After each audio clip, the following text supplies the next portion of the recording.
તો good morning ને જય દ્વારકાધીશ બધાને. તો સ્વાગત છે તમારું આજના એક મિની વ્લોગમાં. તો આજે આપણે કરાવવાનો તો ઘઉંનું ગ્રેડિંગ, એટલે પહેલા નીકળી ગયા બાચકા લેવા માટે, અને રસ્તા વચ્ચે પડ્યું હતું ટ્રેક્ટર, એટલે કાળા ઘોડાને ઉતાર નાખ્યો ધોરિયામાં અને કરી નાખ્યું થોડુંક ઓફરોડિંગ. અને ભાઈ આ હાર્વેસ્ટર અહીંયા જ પડ્યું હતું. આજે બપોર પછી કાલના ઘઉં બાકી રહી ગયા એ કાઢવાના છે. પછી આવી ગયા આપણે બજારમાં અને કાળા ઘોડામાંથી કરી નાખ્યો પારો. તો ભાઈ બાચકા લઈને આવી ગયા પાછા આપણે વાડી અને ઉતાર નાખી તાલપત્રી. કાલે વરસાદમાં ઘઉં થોડાક પલળી ગયા હતા, તો આજે તડકામાં થોડોક ભેજ ઉડી જાય.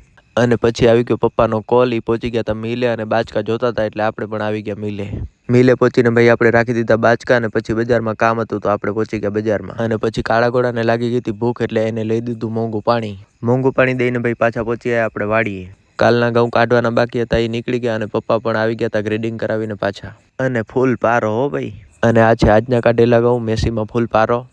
એક નંબર માલ હે, સોના અરે સોના. પછી કટર આવી ગયું હતું પાડોશીની વાડી, અને આપણે આવી ગયું તો ઓર્ડર બધાને ઠંડુ પીવડાવવાનું છે. તો આપણે પહોંચી ગયા બજારમાં ને લઈ લીધું ઠંડુ લઈને ભાઈ આપણે પાછા આવી ગયા વાડી અને બોલાવી નાખી બધાએ બાકા ઝીકી. તો મળીએ આપણે નેક્સ્ટ વ્લોગમાં. અને આજનો વ્લોગ પસંદ આવ્યો તો લાઈક, શેર ને કમેન્ટ કરી નાખજો.